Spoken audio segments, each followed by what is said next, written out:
Iran पर बराह रास्त हमलों और सुप्रीम लीडर आयतुल्लाह खामनाई की शहादत के बाद अमरीका और इसराइल तौक्कू कर रहे थे कि ईरान का सियासी और फौजी निज़ाम मुकम्मल तौर पर गिर जाएगा और रजीम चेंज में ज़्यादा मुश्किल नहीं होगी।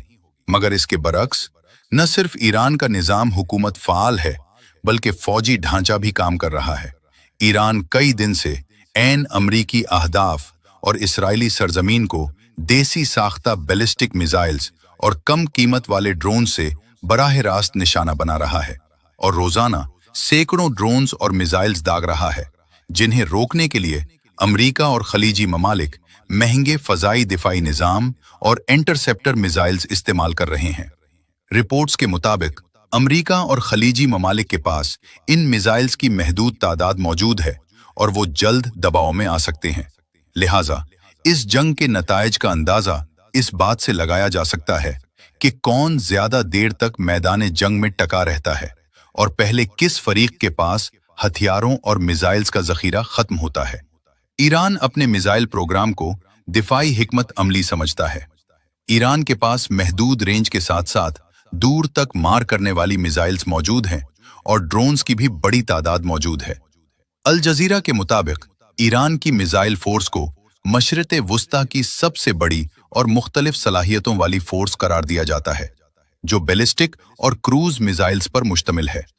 ये इस तरह डिजाइन की गई है कि जदीद एयर फोर्स के बगैर भी ईरान को इसराइल और अमरीका के अहदाफ तक रसाई फराहम करे। ईरान की तवील फासले तक मार करने वाली बैलिस्टिक मिसाइल्स 2000 से 2500 किलोमीटर तक सफर कर सकती हैं। इसका मतलब है कि ये मिसाइल इसराइल और खलीजी इलाके में अमरीकी अड्डों तक पहुंच सकते हैं।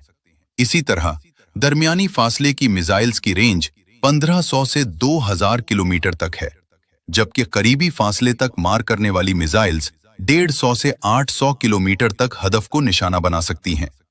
इसके अलावा ईरान के पास क्रूज मिसाइल्स और ड्रोन्स का भी बड़ा जखीरा मौजूद है। क्रूज मिसाइल्स नीची सतह पर परवाज करते हैं, जिसकी वजह से उन्हें पकड़ना मुश्किल हो जाता है, खास तौर पर जब उन्हें ड्रोन्स या बैलिस्टिक मिसाइल्स के साथ फायर किया जाए, ताकि एयर डिफेंस सिस्टम्स को थाका दिया जाए। ड्रोन्स निस्बतन सुस्त रफ्तार होते हैं, मगर सुस्ते होते हैं और बड़ी तादाद में आसानी से दागे जा सकते हैं। जत्थों की सूरत में बार बार हमले करके एयर डिफेंस सिस्टम को मसरूफ रखा जा सकता है। रिपोर्ट्स के मुताबिक ईरान ने सालों लगाकर अपने मिसाइल प्रोग्राम को जेर जमीन सरंगों, खुफिया अड्डों और महफूज लॉन्चिंग मकामात के जरिए मजबूत बनाया है। ब्लूमबर्ग के मुताबिक तनाज़े के सिर्फ 3 दिन बाद ही जंग के शिद्दत इख्तियार करने के आसार नुमाया थे। एक अंदाजे के मुताबिक ईरान के पास तकरीबन 2000 बैलिस्टिक मिसाइल मौजूद हैं, जबकि ड्रोन्स की तादाद इससे कहीं ज्यादा हो सकती है। ईरान अब तक 1200 से ज्यादा प्रोजेक्टाइल दाग चुका है, जिनमें ज्यादातर ड्रोन्स थे। दूसरी तरफ अमरीका और इसके इत्तहादी पेट्रियट एयर डिफेंस सिस्टम इस्तेमाल कर रहे हैं। 2025 में तकरीबन 600 इंटरसेप्टर मिसाइल तैयार किए जा सके और एक अंदाजे के मुताबिक इंटरसेप्टर मिसाइल का एक फायर तकरीबन $1 करोड़ तक लागत रखता है।